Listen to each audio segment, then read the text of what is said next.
اسرائیلی انتہا پسند وزیر قومی سلامتی ایتمر بن گوئر نے ہزاروں اسرائیلیوں کے ہمراہ مسجد اقصی کی بے حرمتی کی ہے۔ فلسطینی خبررساں ادارے کے مطابق اسرائیلی فورسز نے یروشلم کے پرانے شہر میں فلسطینیوں کی نقل و حرکت محدود کر دی ہے۔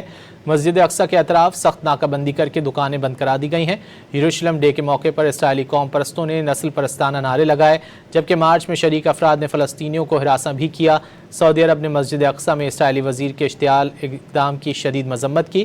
سعودی وزارت خارجہ نے عالمی برادری سے اسرائیلی جارحیت پر فوری مداخلت کا مطالبہ کرتے ہوئے مقدس مذہبی مقامات اور فلسطینی شہریوں کے خلاف سنگین خلاف ورزیوں پر جواب دہ ٹھہرانے پر زور دیا۔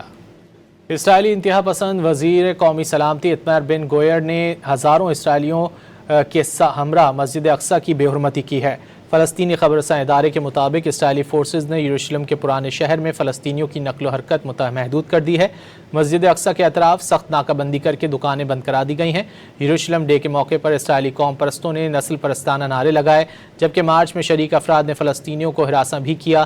سعودی عرب نے مسجد اقصی میں اسرائیلی وزیر کے اشتعال اقدام کی شدید مذمت کی۔ سعودی وزارت خارجہ نے عالمی برادری سے اسرائیلی جارحیت پر فوری مداخلت کا مطالبہ کرتے ہوئے مقدس مذہبی مقامات اور فلسطینی شہریوں کے خلاف سنگین خلاف ورزیوں پر جواب دہ ٹھہرانے پر زور دیا۔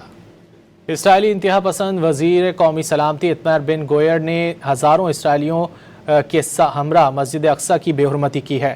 فلسطینی خبررساں ادارے کے مطابق اسرائیلی فورسز نے یروشلم کے پرانے شہر میں فلسطینیوں کی نقل و حرکت محدود کر دی ہے۔ مسجد اقصی کے اطراف سخت ناکہ بندی کر کے دکانیں بند کرا دی گئی ہیں۔ یروشلم ڈے کے موقع پر اسرائیلی قوم پرستوں نے نسل پرستانہ نعرے لگائے، جبکہ مارچ میں شریک افراد نے فلسطینیوں کو ہراساں بھی کیا۔ سعودی عرب نے مسجد اقصی میں اسرائیلی وزیر کے اشتعال اقدام کی شدید مذمت کی۔ سعودی وزارت خارجہ نے عالمی برادری سے اسرائیلی جارحیت پر فوری مداخلت کا مطالبہ کرتے ہوئے مقدس مذہبی مقامات اور فلسطینی شہریوں کے خلاف سنگین خلاف ورزیوں پر جواب دہ ٹھہرانے پر زور دیا۔